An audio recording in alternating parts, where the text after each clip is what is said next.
বিরোধী দলীয় মাননীয় সংসদ সদস্য শফিকুল ইসলাম মাসুদ দুর্নীতি দমন কমিশনের ছাঁটাই প্রস্তাবের আলোচনায় গিয়ে আমাকে ছাঁটাই করেছে আর কি। আমি ব্যক্তিগতভাবে কৈফিয়ত প্রদান করছি মাননীয় স্পিকার সংসদে। বগুড়ার আমার নির্বাচনী এলাকা মোকামতলা উপজেলার দূরবর্তী দুটি ইউনিয়ন সৈয়দপুর এবং দেউলি ইউনিয়ন, এই দুটি ইউনিয়ন অনেক বড় ছিল।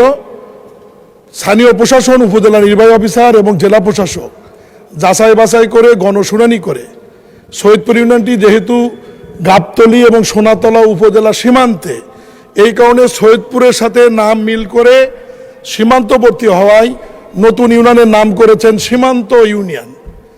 এবং আরেকটি ইউনিয়নের নাম ছিল দেউলি ইউনিয়ন, যেটি গাইবান্ধার একদম কাছে অনেক দূরবর্তী হওয়ার কারণে স্থানীয় প্রশাসন এবং জনগণের শুনানিতে সেই ইউনিয়নের নাম রেখেছে দিগন্ত ইউনিয়ন। মাননীয় স্পিকার, এখানে সংসদ সদস্য শফিকুল ইসলাম মাসুদ বলেছেন যে এই দুটি ইউনিয়ন নাকি আমার দুই সন্তানের নামে রাখা হয়েছে। মাননীয় স্পিকার, আমি বলতে চাই চুয়াডাঙ্গা জেলার জীবননগর উপজেলার একটি ইউনিয়নের নাম আছে সীমান্ত ইউনিয়ন।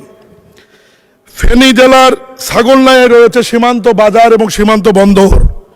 বিবাড়িয়ার কসবা উপজেলায় রয়েছে সীমান্ত বাজার। কুড়িগ্রাম রাজীবপুর উপজেলায় রয়েছে সীমান্ত বন্দর। হবিগঞ্জ পৌরসভায় রয়েছে দিগন্ত নামে একটি ওয়ার্ড। সন্দ্বীপ উপজেলায় রয়েছে দিগন্ত সরকারি প্রাথমিক বিদ্যালয়।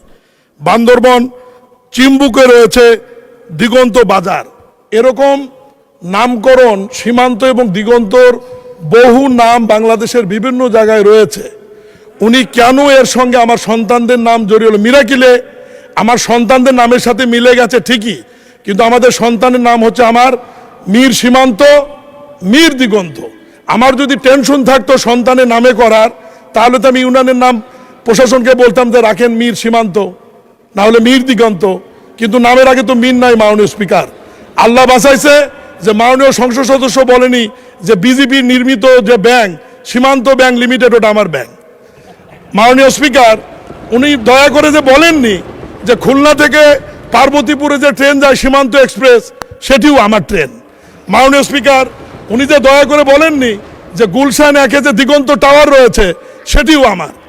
মাননীয় স্পিকার, আমি বিরোধী দলের সংসদ সদস্যকে অনুরোধ করব, দিগন্ত টেলিভিশন আমার না। মাননীয় স্পিকার, দিগন্ত টেলিভিশন আমার না। আমি অনুরোধ করব যে কোনো বিষয়ের মধ্যে ব্যক্তিগত আক্রমণ করে তথ্য উপত্য না নিয়ে এটা না বলার জন্যে আমি মাননীয় স্পিকার অনুরোধ করব তার এই বক্তব্যটি সংসদ থেকে এক্সপান্স করা হোক। আমার এটা ব্যক্তিগতভাবে আমি হেয় প্রতিপন্ন হয়েছে বলে মনে করি। ধন্যবাদ মাননীয় স্পিকার।